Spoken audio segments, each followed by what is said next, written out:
नमस्कार, प्रणाम। मैं आप सबका भाई संजीव रंगीला आज कुछ गाने का प्रयास कर रहे हैं। सैड सॉन्ग है भैया, अच्छा लगे तो आप लोग शेयर जरूर कीजिएगा, भाई को सपोर्ट कीजिएगा। अकिरिया खा के कह ईमानदारी से, अकिरिया खा के कह ईमानदारी से, प्यार नैहर तक रही कि ससुरारी से, प्यार नैहर तक रही कि ससुरारी से।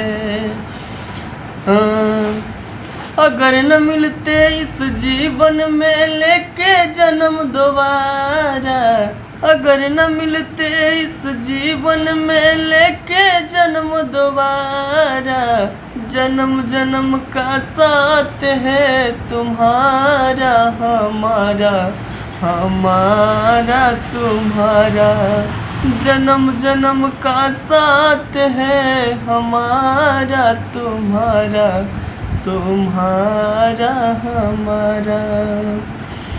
तू तपियावा के प्यार से अघा जइबू हो, पहिला रतिया में हमके भूला जइबू हो।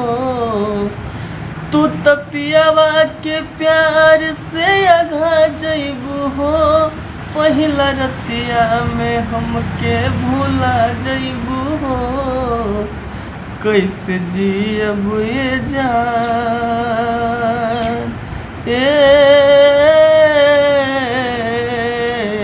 करे जा,